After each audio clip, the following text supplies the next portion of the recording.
When I was a kid, the disaster we worried about most was a nuclear war. That's why we had a barrel like this down in our basement, filled with cans of food and water.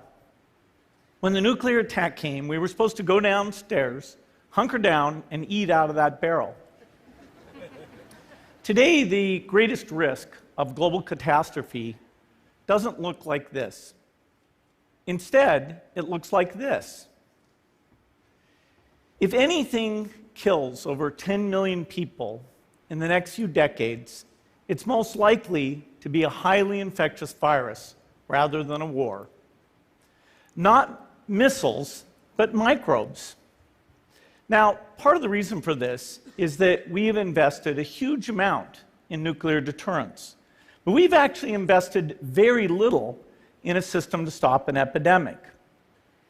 We're not ready for the next epidemic. Let's look at Ebola. I'm sure all of you read about it in the newspaper. Lots of tough challenges. I followed it carefully through the case analysis tools we use to track polio eradication. And as you look at what went on, the problem wasn't that there was a system that didn't work well enough. The problem was that we didn't have a system at all. In fact, there are some pretty obvious key missing pieces. We didn't have a group of epidemiologists ready to go who would have gone, seen what the disease was, see how far it had spread. The case reports came in on paper. It was very delayed before they were put online, and they were extremely inaccurate. We didn't have a medical team ready to go. We didn't have a way of preparing people.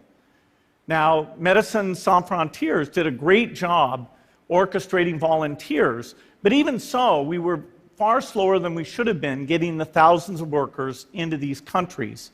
And a large epidemic would require us to have hundreds of thousands of workers. There was no one there to look at treatment approaches, no one to look at the diagnostics, no one to figure out what tools should be used. As an example, we could have taken the blood of survivors, processed it, and put that plasma back in people to protect them. But that was never tried. So there was a lot that was missing, and these things are really a global failure. The WHO is funded to monitor epidemics, but not to do these things I talked about. Now in the movies, it's quite different.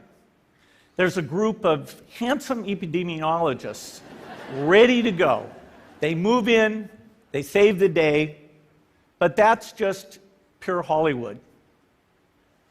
The failure to prepare could allow the next epidemic to be dramatically more devastating than Ebola. Let's look at the progression of Ebola over this year. About 10,000 people died, and nearly all were in the 3 West African countries.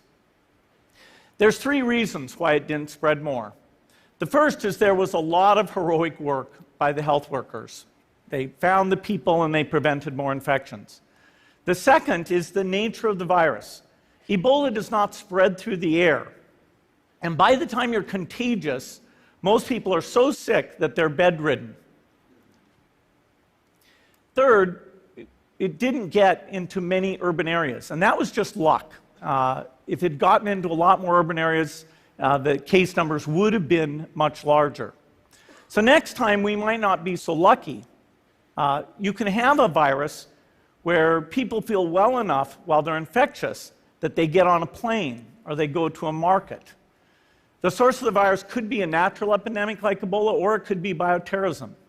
And so there are things that would literally make things 1,000 times worse. In fact, let's look at a model of a virus spread through the air like the Spanish flu back in 1918. So here's what would happen. It would spread throughout the world very, very quickly. And you can see there's over 30 million people die from that epidemic. So this is a serious problem. We should be concerned. But in fact, we can build a really good response system. We have the benefits of all the science and technology that we talk about here. We've got cell phones to get information from the public and get information out to them. We have satellite maps where we can see where people are and where they're moving. We have advances in biology that should dramatically change the turnaround time to look at a pathogen and be able to make drugs and vaccines that fit for that pathogen. So we can have tools, but those tools need to be put into an overall global health system, and we need preparedness.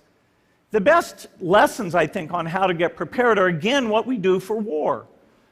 For soldiers, we have full-time waiting to go. We have reserves that can scale us up to large numbers.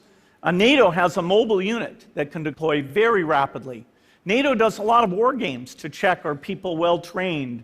Do they understand about fuel and logistics and the same radio frequencies? So they are absolutely ready to go. So those are the kinds of things we need to deal with an epidemic. What are the key pieces? First is we need strong health systems in poor countries. That's where mothers can give birth safely, kids can get all their vaccines, but also where we'll see the outbreak very early on. We need a medical reserve corps, lots of people who've got the training and background who are ready to go with the expertise. And then we need to pair those medical people with the military, taking advantage of the military's ability to move fast, do logistics, and secure areas. We need to do simulations, germ games, not war games, so that we see where the holes are. The last time a germ game was done in the United States was back in 2001, and it didn't go so well. So far, the score is germs 1, people 0. Finally, we need lots of advanced R&D in areas of vaccines and diagnostics. There are some big breakthroughs, like adeno-associated virus, that could work very, very quickly. Now, I don't have an exact budget for what this would cost, but I'm quite sure it's very modest compared to the potential harm. The World Bank estimates that if we have a worldwide flu epidemic, global wealth will go down by over $3 trillion, and we'd have millions and millions of deaths. These investments offer significant benefits beyond just being ready for the epidemic. The primary health care, the R&D, those things would reduce global health equity and make the world more just as well as more safe. So I think this should absolutely be a priority. There's no need to panic. We don't have to hoard cans of spaghetti or go down into the basement. But we need to get going because time is not on our side. In fact, if there's one positive thing that can come out of the Ebola epidemic, it's that it can serve as an early warning, a wake-up call to get ready. If we start now, we can be ready for the next epidemic. Thank you.